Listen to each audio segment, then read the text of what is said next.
Let New Yorkers vote.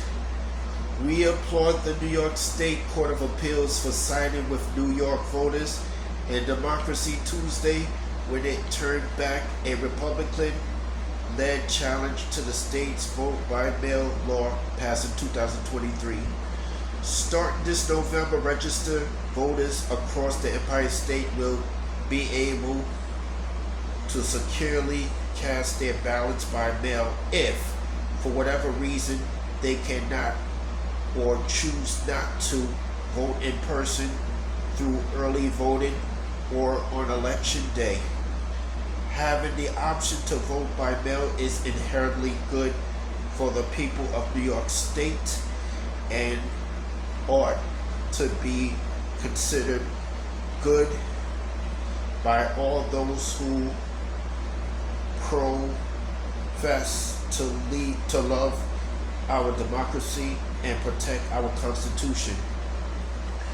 New Yorkers have indeed suffered from a major case of voter apathy in recent years. Turnouts in off-year elections have been nothing short of dismal, especially in New York City, where recent primaries and citywide elections have seen turnout hover at 20% or less. We don't know exactly why more people choose not to vote in years when a presidential race is not on the ballot, but the state seems to believe ballot access is a major factor.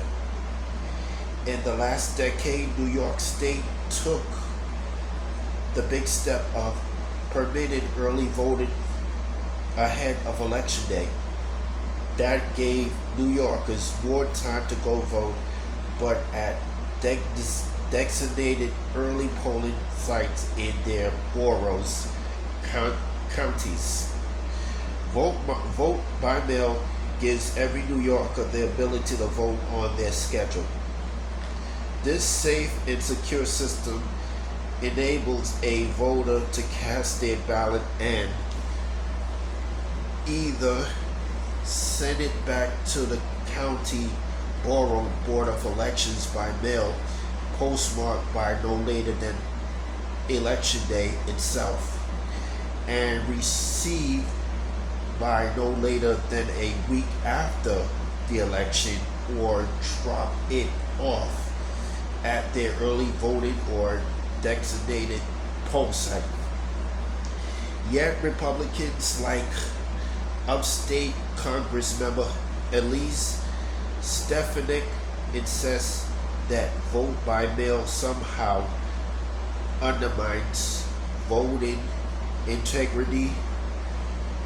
Such an argument cannot be taken seriously from someone who was one of the 147 Republican House members who contested the results of the 2020 presidential election in the wake of the January 6, 2021 insurrection.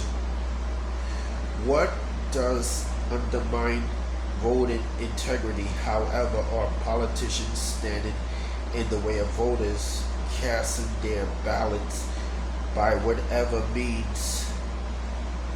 Evidently, some politicians like Stefanik want to discourage more voting because they fear they will lose elections. But this is America.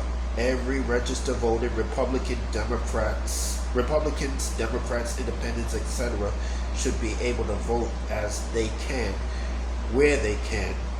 They should be embraced, not feared or excluded.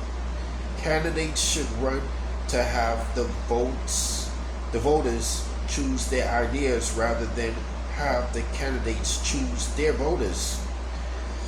As for the voters of New York, you have been given a great gift in expanded voting access, and you should not waste it. This November, next November, every November, and every primary, you need to make your voices heard and your votes count. Don't sit on the sidelines. Vote. That's all I have to say here.